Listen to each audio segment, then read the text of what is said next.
आपण पाहत आहोत SN न्यूज मराठी। लाईक करा, शेअर करा, सबस्क्राइब करा व रहा आमच्या सोबत अपडेट। नमस्कार, मी सांगोलातील अमोल नवनाथ पवार, राहणार सांगोला।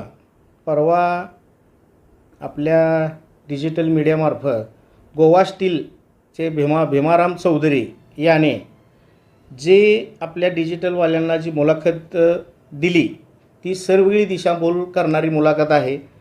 सगळी खोटी आणि आमच्या कुटुंबाची, माजी नगराध्यक्ष नवनाथ पवार यांच्या कुटुंबाची, म्हणजे आमच्या कुटुंबाची बदनामी करण्यासाठी हे त्यानं केलेलं आहे असं मला त्यातून दिसून येतं। त्यानं कुठलेही कागदपत्र दाखवलेली नाहीत, कुठल्याही कागदपत्राचा पुरावा दिलेला नाही आणि हेतू परस्पर बदनामीच्या कारणानं त्यानं सूड उगवण्याच्या दृष्टीनं अशी मुलाखत दिलेली असं मला दिसून येते। त्याच्यावर मी आज तुम्हाला खुलासा करत आहे की भीमाराम चौधरी हा व्यक्ती कसा आहे, काय आहे हे सांगोल्यातील तालुक्यातील म्हणा सर्व लोकांना माहीत आहे। त्याची भाषा, त्याचं वागणं, त्याचं बोलणं आणि त्याचा काय धंदा, तो कसा करतो, कसा वागतो लोकांशी हे माहीत आहे। आणि आमची सर्वे नंबर 1 आणि सर्वे नंबर 2 मध्ये दोन्ही सर्वे नंबरमध्ये माझं क्षेत्र आहे आणि माझ्या क्षेत्रालगत भीमा चौधरी याच्या भावाच्या नावावर कलाराम चौधरीच्या नावावर क्षेत्र आहे आणि त्याचा वाद न्यायालयीन आमचा सुरू असून त्या न्यायालयात आता सध्या सर्व फेरफार उतारे हे रद्द झालेले आहेत। ज्या तारखेला त्यानं मुलाखत आपल्याला दिली त्या तारखेला त्याचं कोणताही उतारा त्याच्या भावाच्या किंवा त्याच्या नावानं नाही, फेरफार नाही, तरीसुद्धा त्यानं खोटी दिशाभूल करणारी मुलाखत आपल्याला दिली आहे। आणि सर्वे नंबर 1 मध्ये आमची जागा असून सर्वे नंबर 2 मध्ये पण माझी जागा आहे आणि त्याला मी किती वेळा सांगितलं आहे की सर्वे नंबर 1 आणि सर्वे नंबर 2ची मोजणी करू आणि आपला वाद संपवू। त्यावेळेस मच्छिंद्र अप्पासाहेब पाटील म्हणजे वकील आहे ते हायकोर्टाचे, त्यांचीही जागा सर्वे नंबर 2 मध्ये आहे आणि सर्वे नंबर 1ची आणि 2ची मोजणी करण्यासाठी आम्ही स्वतः सिटी सर्वेकडून चलन भरून मोजणी आणली होती। त्याच्यावर हरकत घेऊन कलाराम चौधरी आणि त्यांचे भाऊ भीमाराम चौधरी हे कोर्टात गेले। कोर्टातून त्यांनी मला नोटीस पाठवली। मग मी त्यांना सांगितले बाबा मोजणी करून घ्या आणि आत्तासुद्धा गेल्या 20 तारखेला त्याची आपल्या कोर्टाची तारीख होती, तिथंसुद्धा आम्ही हजर राहिलो आणि आम्हीही कोर्टाला आमचं म्हणणं दिले आणि त्याची कॉपीसुद्धा आम्ही आपल्या पत्रकार बांधवांना दाखवलेली आहे की आम्हीसुद्धा मोजणीला तयार आहोत। पण चौधरी कुठल्याही गोष्टीला मान्य करायला तयार नाहीत। मोजणीला उठणार, जागेत येतात आणि पत्रे टाक, पोल रव आणि रात्री अपरात्री काम चालू आहे त्यांचं, दिवसा कुठलंही काम चालू नाही। आमची तिथं जागा निघत असून सुद्धा आम्ही त्या जागेत कुठलंही काही केलेलं नाही, तरीसुद्धा चौधरी रोज येतात, आज एक पोल रवतात, उद्या 2 पत्रे लावतात आणि जो CCTV फुटेज चौधरी दाखवत आहेत पत्रकार बांधवांना किंवा व्हॉट्सअप ग्रुपवर पाठवत आहेत की आम्हाला परप्रांतीय म्हणून वागणूक दिली, ही दिली, तर माझी एक विनंती राहील पत्रकार बांधवांना आणि त्या चौधरीला पण माझं एक सांगणं आहे की पूर्ण CCTV फुटेज टाक, अर्धवट फुटेज टाकून लोकांची दिशाभूल करून आमची बदनामी करू नको। तू काय दादागिरी करतो, तुझी काय भाषा वापरतो ही तू आमचं दाखवण्यापेक्षा सुरुवातीला तू काय केलं आणि सुरुवातीपासून कोण भांडणालाही करतंय, प्रोत्साहन करतंय हे तू पूर्ण CCTV दाखव, लोकांची दिशाभूल करू नको। आणि माझी आपल्या सांगोलकरांना एक विनंती राहील की बाबा हा जो माणूस काय स्टेटमेंट देतोय ते फक्त आमची बदनामी करण्यासाठी देतोय, दुसरं काही नाही। आणि मी आज रोजी जाहीर त्याला आव्हान करतो चौधरीला की तू कधीही मोजणीला तयार हो, मी मोजणीला तयार आहे।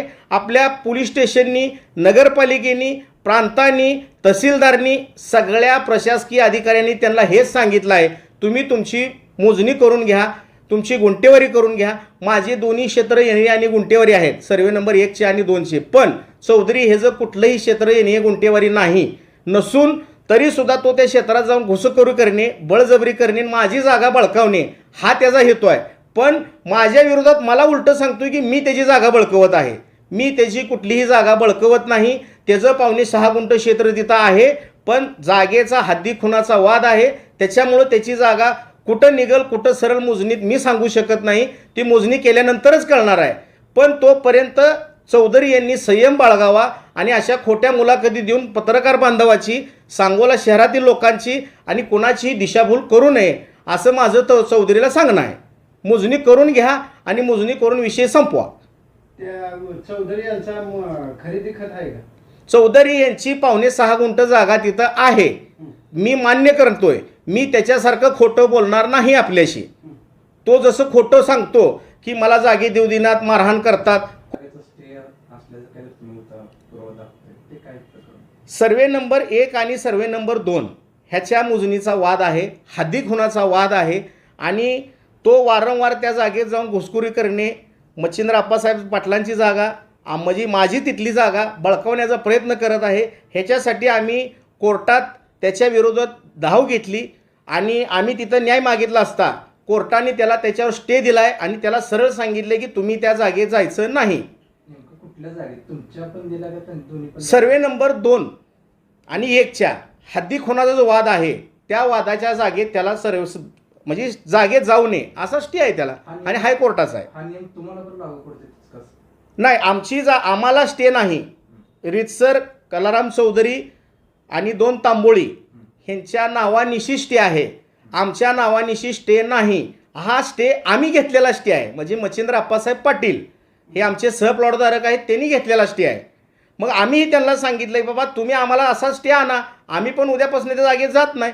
पण आम्हाला स्टे यायचं काही कारणच नाही, कारण आमच्या जागा युनियन गुंठेवारी असल्यामुळे आम्हाला स्टे मिळतच नाही. म्हणजे स्टे असताना सुद्धा हा घुसखोरी करतोय असतो? हो, स्टे असताना सुद्धा घुसखोरी करतो आणि चतुर्सीमेचा दुरुपयोग करून लोकांची दिशाभूल करतो आणि माझी ह्या रोडपासून ह्या रोडपर्यंत जागा आहे असंच सगळ्याला सांगतो. मला एक त्या चौधरीला असं वाटतंय की त्याच्यावर जी काय पत्र्याची आता ही मीडियावर बघतोय मी की लोक म्हणतात की ती पत्र चोरीचं विकत होता, डुप्लिकेट विकत होता. बहुतेक ह्याच्या डोक्यावर परिणाम झाला असावा. असं परिणाम होऊन ही जागा माझी आहे असं तसं असं बोलत असेल ती.